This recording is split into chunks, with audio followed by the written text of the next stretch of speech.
When I'm with you, 몰라 일어난 나조차도 너를 많이 아는 숨겨둔 says it's alright.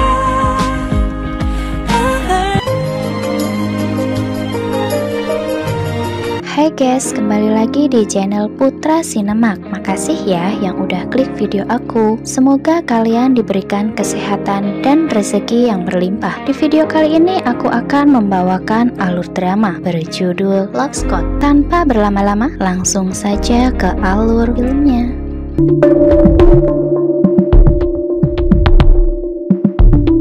Sementara itu, saat Jiun keluar dari ruangan Yein, ia sangat ketakutan. Sampai-sampai untuk berjalan saja ia kehilangan keseimbangan. Untungnya Eunho datang tepat waktu dan menolong Jiun. Rupanya 5 tahun lalu, Jiun dan Yein bekerja di perusahaan Karirway, di mana saat itu Yein sangat memarahi Jiun karena ia telah membocorkan pada semua orang di mana perusahaan Karirway melakukan penipuan, sehingga Jiun dianggap sebagai pengkhianat perusahaan dan CEO mereka bernama Pak Lee akhirnya bunuh diri karena telah menyebabkan kerugian besar bagi klien mereka. Semua masalah yang terjadi membuat Yein sangat membenci Jiun. 강지윤, 네가 원한 게 이런 거야?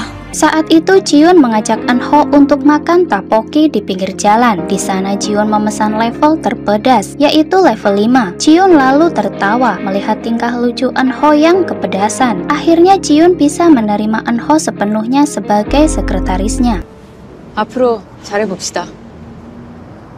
Sementara itu, salah satu rekan Jiun di Populous bernama Woo Jung Hoon. Ia merasa khawatir dengan Jiun dan ia sempat menyusul Jiun ke kantor Karirway. Namun di sana ia melihat Jiun pingsan di pelukan Eunho. Ia lalu pergi dari sana dan sepertinya Jung Hoon memiliki perasaan dengan Jiun.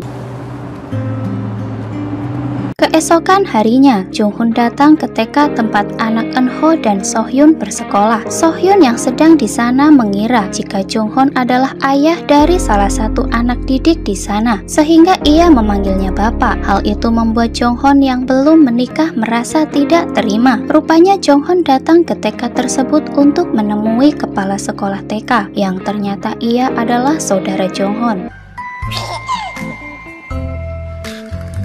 Sementara itu, saat di kantor, Jiun meminta maaf pada semua tim kerjanya karena kegagalan untuk mendapatkan klien bagi perusahaan Salem Group adalah kesalahannya. Sekarang mereka akan memulai proyek yang baru dan saat ini mereka akan merekrut seorang chef berbintang untuk hotel ternama bernama Ganiel. Kali ini Jiun sangat bersemangat dari sebelumnya. Saat itu Jiun lalu mendapatkan informasi tentang chef bernama Han Jung Won. Ia adalah seorang chef lulusan sekolah memasak bergengsi di Italia. Namun 5 tahun lalu ia kembali dan membintangi acara TV di mana hidangannya menjadi populer dan menjadikannya Han Jung Won chef bintang. Tapi kini ia jarang muncul di stasiun televisi karena ingin fokus pada restoran yang ia dirikan 2 tahun yang lalu bernama Belo Buwono. Pengalaman kerja mengesankan dengan kualitas bintang yang membuat Hotel Ganiel menginginkannya. Akan tetapi, jika Chef Han bekerja di Hotel Ganiel, ia meminta satu syarat. Jika ia ingin Yein ikut bekerja bersamanya, menurut Han, ia adalah karyawan yang cocok dengannya dan Jiun akan mendiskusikannya dengan pihak Hotel Ganiel. 그런 직원 참 귀한데 손발이 잘 맞는 직원이라니. Saat perjalanan pulang, karena kebiasaannya yang pelupa dan juga teledor, Jiun hampir saja salah masuk mobil. Beruntungnya tangan Eunho sempat menghalangi Jiun, sehingga tangan mereka bersentuhan. Lalu Eunho menunjuk mobil mereka. Hal itu membuat Jiun salah tingkah. Suatu hari Jiun pergi ke toko buku Dongdam. Toko itu milik Kang Suk, kekasih Saumi. Di sana ia bertemu dengan Byul, anak Eunho, yang juga ingin membaca buku bergambar yang dipilih oleh Jiun. Jiun menggoda Byul untuk memintanya membaca, namun Byul tidak bisa melakukannya. Byul lalu bertanya pada Sohyun yang saat itu juga datang ke sana. Byul merasa malu. Rupanya buku yang akan ia baca adalah buku bergambar orang dewasa. Setelah Sohyun menjelaskannya. Piyul lalu bertekad untuk belajar membaca supaya ia bisa menunjukkannya pada Jiun. Singkat cerita, malam itu Eunho mengajak putrinya dan putra Sohyun untuk makan bersama. Akan tetapi, karena mereka berdua sedang asik belajar, Piyul meminta ayahnya untuk tidak mengganggunya, sehingga sikap Piyul mengingatkan Eunho pada Jiun. 퇴근했는데 퇴근한 것 같지가 않네. Pagi harinya, Piyul sedang menunggu kedatangan Jiun. Ia ingin memberitahukan Jiun jika dirinya sudah bisa membaca. Di sana Piyul membacakan cerita anak-anak dan itu membuat Jiun termotivasi. Sementara itu, Jiun beserta timnya menemukan rumor jika Sefhan dan Yein memiliki hubungan spesial. Sosef yang selalu bersama Sefhan sebenarnya tidak memiliki pendidikan yang kompeten dalam bidang memasak. Namun mengapa ia selalu berada di samping Sefhan dan mendapatkan perlakuan istimewa? Meskipun rumor itu belum pasti adanya dan tidak ada bukti yang nyata, tapi sepertinya tim Jiun mencari kandidat yang lain. Eunho lalu menyarankan pada Jiun untuk menanyakan rumor itu terlebih dahulu, karena mungkin ada alasan yang orang lain tidak mengetahuinya. Jika terpengaruh pada rumor, kita sering melupakan kebenaran. 근데 걔는 거기 어떻게 들어갔대야? Di sana Jiun mendapatkan pengakuan dari Sefhan jika rumor itu tidak benar. Rupanya beberapa tahun lalu, ia melakukan operasi yang membuat pergelangan tangan Sefhan mengalami masalah. Dan di sana Yein diam-diam membantunya, karena hanya Yein yang mengetahui kondisi Sefhan. Menurut Jiun, itu akan sulit bagi Sefhan untuk bekerja di dapur tanpa bantuan. Akhirnya Sefhan diterima bekerja di Hotel Ganiel, meski Hotel Ganiel mengetahui kebenarannya, karena Hotel Daniel membutuhkan chef berkualitas bintang dan tidak ada yang bisa menggantikan kualitas bintangnya selain Chef Han. Akan tetapi, Chef Han hanya dipekerjakan sendiri tanpa adanya Chef Yein di sampingnya, karena Hotel Daniel tidak ingin ada rumor yang tidak diinginkan muncul kembali. Chef Han menyetujui penawaran dari Jiun dan Hotel Daniel akan membantu mencarikan chef pembantu sesuai kriteria Chef Han, dan kondisi pergelangan tangan Chef Han akan selalu dirahasiakan. 전 좋습니다. 그렇게 진행하시죠. Singkat cerita, Yein tidak menerima jika ia harus bekerja tanpa Chef Han. Namun Chef Han berkata, jika Yein harus berusaha mandiri, ia adalah chef yang hebat dan Chef Han yakin dengan kemampuan Yein. 스스로 한번 믿어봐요.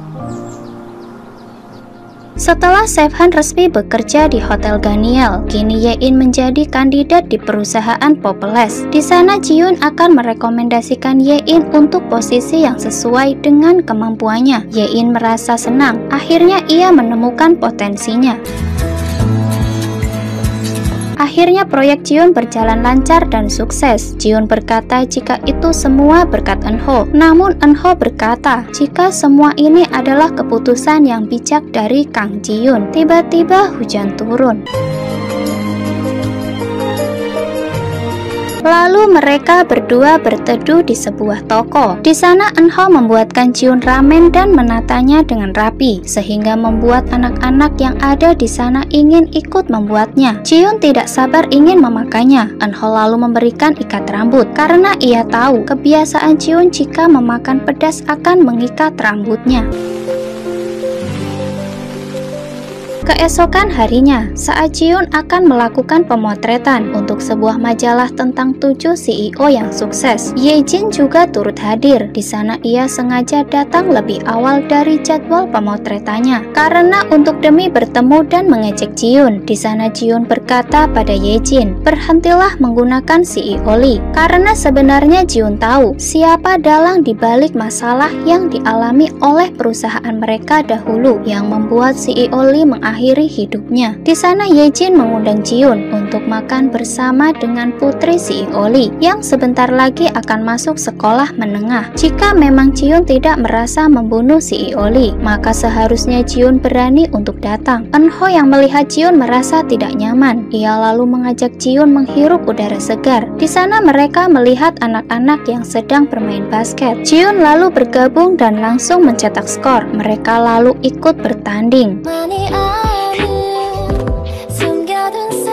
Sesampainya di kantor, Xiaomi lalu memberitahu Eunho apa yang sebenarnya terjadi di Karirway, di mana dulu perusahaan tempat Jiun dan Ye-in bekerja bersama. Di perusahaan Karirway, Ye-jin adalah mentor dari Jiun. Ia sangat menghormatinya. Namun Karirway ditipu oleh perusahaan bodong. Di sana Jiun tahu jika ada seseorang yang terlibat dan ia pun segera melaporkannya. Akan tetapi CEO Lee malah melakukan bunuh diri. Hal itu berakibat pada perusahaan yang seharusnya menanggung bersama. Akan tetapi mereka menyalahkan Jiun. Ia dituduh sebagai seorang pengkhianat dan tidak lama dari itu Ye-jin diangkat sebagai CEO Karirway. Jiun sudah terlalu banyak menderita untuk mencapai posisi saat ini. Jiun juga sering menyalahkan dirinya sendiri. Makanya sekarang otaknya kelebihan beban. Disitulah Kang Jiun yang kuat terlahir.